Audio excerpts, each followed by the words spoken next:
So for my next camper, I don't want the air conditioner in the unit, so I like something like a ClimateRight, but I'm not paying for that much for a ClimateRight. So I got a basic Toshiba AC at Home Depot. I didn't look at it until I got home and unboxed it. It's like they spiked it on something, dropped it on something, and that's cosmetic. I'm just too tired to take it back up there and deal with those rascals. So what I'm going to do is I'm going to build this box, and yeah, it's a wafer board. I don't like this junk, but I got this for free, so I'm using it as a prototype. And I made it where it will slide right over the air conditioner like that. And then up in here, I got some foam. I'm going to foam it, and I'll foam it around here real good so I can take this on and off. And what I plan on doing is setting my temperature control right here to medium or high. And then I'll just slide this box on there. And I'm going to use it for tent camping too. And then I will use this for a little while till I figure out what works and what doesn't work.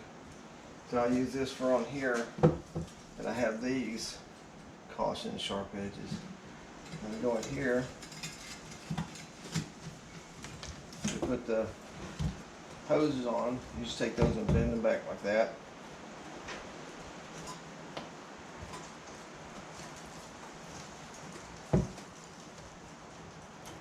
Now, if this was my permanent one and my keeper, I'd put me a bead of caulk around there first. But it's not, so I'm not going to worry about that now. And then this will probably need to straighten out a couple of those so to seal tight, and then I'll put my other one.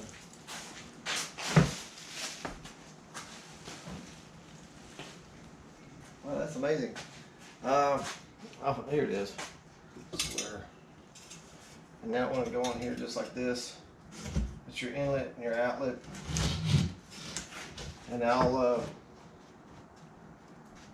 secure this on there, and then you have these dryer vent hoses which will run from here to the tent, and then I can put on the inside of this for the one that brings the warm air back in from the tent or the camper.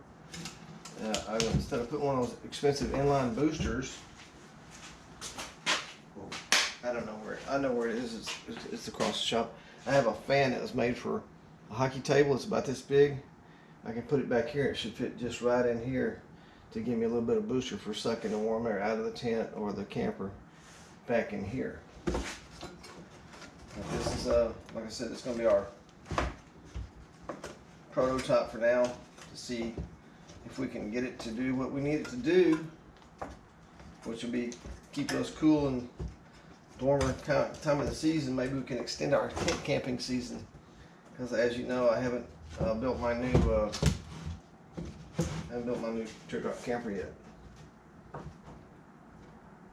All right. And anything else I need to do, I can just slide this off here, and it'll work from the inside. Might be a little bit of a tight fit, but I can do it. And so, cost of the AC, the window unit was $170, and then two of these and two of those fittings was about $25. So just under $200. I got a way to air condition the tent and then air condition the Teardrop camper without having an air conditioner in the camper. So that's my DIY ClimateRight, and I'll see y'all in the next video. Thanks for watching.